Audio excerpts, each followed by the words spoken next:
And here we go again.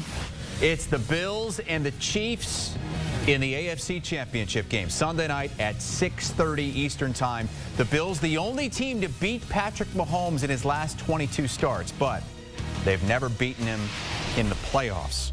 Josh Allen and the Bills just took down Lamar Jackson and the Baltimore Ravens to get here. The Chiefs advancing to their 7th straight AFC title game by beating the Texans at Arrowhead. But Allen, though he's had success against Mahomes in the regular season, is 0-3 against Mahomes in the postseason. Not really his fault, though. Look at the numbers. They're almost identical. The only difference is Allen has 1 turnover. Patrick Mahomes doesn't have any turnovers against the Bills in the postseason. The last 2 times they met in the playoffs, it was in the divisional round. They were both epic clashes. The first time they met was in the AFC Championship game. That was back in the 2020 season, and Mahomes was great in a 14-point win. Let's bring in the Super Bowl champion, Bill Cowher from the NFL Today. Coach, I mean, you were in kind of a similar situation as Sean McDermott early in your coaching career. You were leading the Steelers. That was a Pittsburgh city that was starved to get back to that Steel Curtain dynasty era in the Super Bowl. How do the Bills finally break through and return to the Super Bowl? Well, I mean, I think the biggest thing that you see this year, I think Sean McDermott has done a very good job of the Buffalo Bills being very comfortable with who they are. And I think he has said that. I mean, they go out there, they're not trying to please people. Josh Allen, I think, is playing with more freedom than he ever has. He's taking care of the football. They're not beating themselves. And they're going into this game very, very healthy. And I think that's the thing in the past. I think last year, if you remember that game, a lot of starters were missing from that defense. And so I think they're as healthy as they've been. I think their identity has kind of taken on a little bit of a different throw, kind of a run mentality first. And I think they keep playing this narrative of all the things they can't do. You know, the Baltimore's going to come in and run over you. They kind of looked at it as a challenge. Now you can't beat Kansas City. You can beat them in the regular season, but you can't beat them in the playoffs. So I think Sean's taking this little narrative that's been out there about all the things that Buffalo Bills can't do, and kind of use it as a kind of a stage setter for what they're going to try to prove.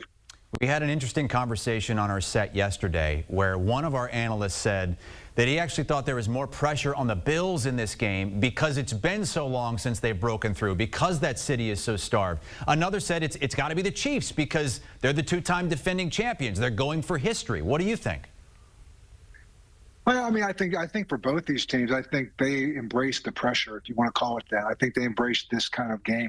And I think when you look at the Buffalo Bills, yeah, I mean, that's out there. They can't beat them. They beat them in the regular season. They can't beat them in the playoffs. But I think this is a different football team. I sense that just watching them through this playoffs, watching that locker room, watching Josh Allen taking on another level of leadership and defensively kind of coming into their own and healthy as they've ever been, with Milano now back into the game and with Terrell Bernard. And their secondary is pretty healthy. I know Taylor Rapp's a little bit of a question mark, but up front they look good. And, you know, I think they're playing really, really solid football. They're not beating themselves. And that's probably the one thing for both these teams is you see they don't turn the football over. They don't beat themselves. They put the pressure on you. So a degree of patience and who you are is going to be a big factor in this game. Being able to control the emotions, the finality, and how close you are. You know, the number's 2 right now. You're 2 games away from being a world champion. And as you get closer to that, the finality becomes real. And I lost a number of AFC Championship games, and I know that hurts a lot because for the next 2 weeks after Sunday's game, you watch the team that beats you, all the hoopla and all the buildup, you watch and realize how close you were. Well, you guys are going to be there with the NFL Today in Kansas City. Of course, you were in Buffalo earlier this season. How relieved are you that you don't have to go back and be asked to jump through a table again? Well, you know what? We are official Bills Mafia, I guess, from that standpoint. We did do that. Even for myself, I'm 47 years old, or 67 years old, and yes, watch, this is a great jump. Now, I got a little airborne there, so. But you know what? It was a great experience going up there. And then again, going to Kansas City. We've been there 2 years ago, again, for the AFC Championship game. We've been there a number of times. And, you know, coaching in Kansas City in my time, I just know what kind of atmosphere that is out there. Andy Reid, what a special guy. You talk about the little storylines in this. How about the fact that Andy Reid, when he was coaching in 2006 for the Philadelphia Eagles, which ironically was my last year, head coach, his defensive secondary coach was Sean McDermott, John Harbaugh was on that staff, and Steve Spagnuolo was coaching the linebackers. So you talk about a lot of connections, and you talk about a tree.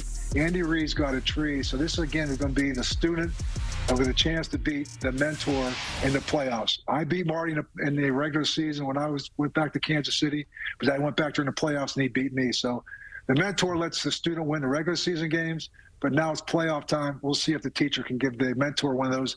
You taught me well, Teach. Can't wait for that one. 6:30 with the NFL Today preceding the game. Bill Cowher will be there with the rest of our crew, and that's going to be coming on off the heels of the NFC Championship game, which is the first game up on Sunday. It's the Eagles and the Commanders, who are led by Jaden Daniels. I wonder how much what he's done his rookie season reminds you of what Ben Roethlisberger did for your team when he won 13 straight games as a rookie starter back in 2004. Yeah, it's been pretty amazing, I think, Chris, when you look at really what he's done. I think when you think about what Jaden's done, they've asked him to do a lot as well. I think we kind of eased Ben into that, and Ben certainly took the reins by near the end of that season. But early on, we kind of went into it from very methodical, practical evolution of him doing more and more as he became more comfortable. But I think what Jaden Daniels has done is just mature beyond his years. There's nothing that's too big for him. The stage is not too big for him. He's got a great surrounding group. I think Adam Peters gets a lot of credit for what he did in terms of the people he brought into that team. And you think about the Zach Ertz, you think about Austin Eckler, you think about Frankie Louvu, you think about Bobby Wagner, and you think about, again, obviously drafting Jaden Daniels, and again, Dan Quinn as his coach, and Dan Quinn who's been there before. So, they're on this magical run. They're a 6th seed. Reminds us also of my 2005 team. We were a 6th seed as well with a young quarterback, and we went on the road for all our games. And so it'll be very interesting to see if this continues to go down that path, because I've seen this story before. And again, like I said before, this is the 3rd time you're meeting. The last time Jalen Hurts did not play in this game. But I think when you look at this, I feel like it's a Washington team that almost feels like a team of destiny. Commanders and Eagles, 3 o'clock Eastern time. That's, of course, a huge championship Sunday that we have coming up, but also a lot of news among teams that have already been eliminated or have missed the playoffs altogether. And the big coaching news on this day is the New York Jets finding their next man, a guy that when you were a coach, he played against you several times. Aaron Glenn, as a member of those New York Jets. He's been in coaching now for a decade, was a great defensive coordinator in Detroit. What do you think of that hire? I think it's a great hire. I think, for Dan Campbell, he's lost Ben Johnson, and now Aaron Glenn is 2 coordinators. But, Dan will be just fine. He knows what he was preparing for this. But for Aaron Glenn, how about the fact we got Mike Vrabel, former New England linebacker, coaching up in New England. Aaron Glenn, former defensive back, coaching for the New York Jets.